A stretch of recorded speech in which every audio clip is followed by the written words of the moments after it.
Food in gaming can be a lot of things. It can be a way to heal health, the main objective, a survival element, or all of the above. Well, the gaming foods that I'll be talking about today only serve one purpose: to make up the list of video game foods that make me hungry. No video game talking about video game foods would be complete without starting off with Monster Hunter Worlds. This was the inspiration for the video because while they might be cats, these cats can cook. Monster Hunter players, tell me, why did they go so absolutely finger-sucking hard on designing the food? I don't even think they put this much effort into designing the monsters. There's only one other game that I've seen that might just top this game, but we'll save that for later. Roasted meats and fish, vegetables, cat hair, and look at that little garnish. I think you would be hard-pressed to find a game with better food graphics, and even Monster Hunter Rise doesn't have such elegant feasts because they replaced it with the easier-to-render bunny balls or bunny dongo, whatever they call it. But I'm pretty sure Monster Hunter Wilds will be back to the classic succulent meals that we were being served in Worlds. From high-res food to low-res food, maybe it's the nostalgia from growing up with the games, but the pizza that Dante eats before the start of Devil May Cry 3 has always made my mouth water. Not to mention, the slow-mo zoom of Dante's face as he eats pizza like an absolute heathen was hilarious at the time.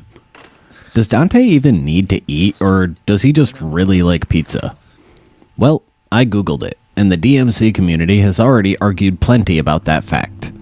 My headcanon is that he doesn't, but whatever you want to believe is fine by me.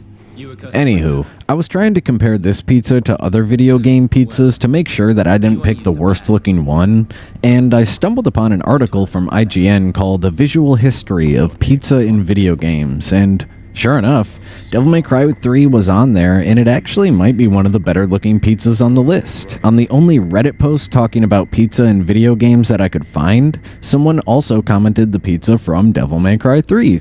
So I feel validated. Now I'm sitting here wondering how many pizzas have been in video game history, because I keep seeing a lot of the same ones. Now, this one was an obvious one for me, having just a little bit of time played in old school RuneScape. But are you trying to tell me that as a kid you never wanted to eat the cake from Cook's Assistant? What about the lobsters, the iconic lobsters, and the purple swordfish? Why was the swordfish purple? Anyway, food is a massive part of RuneScape, and seafood is especially popular in the world of Gielinor. I never did understand why the hunter skill couldn't have more land mammals that we could catch and eat, but luckily, I love me some seafood, so you'll never have any complaints from me about the menu.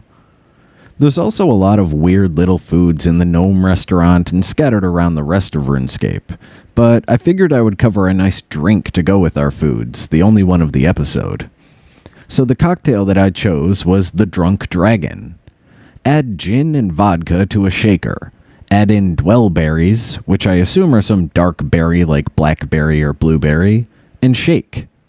Top with pineapple chunks and fresh cream. Then, warm the entire drink on the stove to complete it. I don't know why a warm, creamy blue Hawaiian sounds good to me, but it honestly sounds frickin' bomb if I had to be honest. Maybe I'm alone in that. I don't think anyone's gonna trust my tastes after this one. You know it. I know it. Everybody knows it. The cake from Portal is the best cake in gaming. Chocolate cake with chocolate shavings, whipped cream, and cherries on top.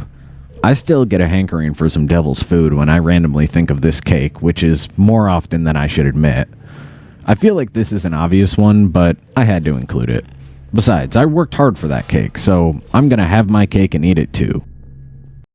And finally, the one to rival the food in Monster Hunter World. It's Dragon's Dogma 2. I was wondering what the hell was up with the food in this game when I was playing it, so I had to look into it. What you're seeing is actual in-game footage of cooking in Dragon's Dogma 2. I know, crazy. What I believe we're looking at is a blend of game graphics and real footage of cooking meats, but Dragon's Dogma 2 is an incredibly gorgeous looking game, so it's honestly hard to tell without knowing that ahead of time. Itsuno had a quote saying, "We could have used CG to depict the meat, but we decided to spend the money on buying good meat instead." Think about that. That's actually kind of genius. This cutscene only plays when you're cooking, so it isn't very obtrusive in the game, and because it's delicious looking food, no one's really gonna be mad at the fact that they cheaped out on CGI and went with filming some cuts of meat that they ended up eating for lunch. It would be infinitely cheaper to just film it all, and because they used the real-life footage tastefully and sparingly, it actually adds flair and uniqueness to the game while making you take a step back to appreciate the meal. But that explains so much, because the food looks so realistic that it's almost uncanny at first. But I would be absolutely lying if I said that I'm not thinking about a nice grilled steak right now. And there you have it. 5 foods in gaming that made me open my empty fridge over and over until my standards are low enough to just say fuck it and eat half a block of cheese. Thanks for watching.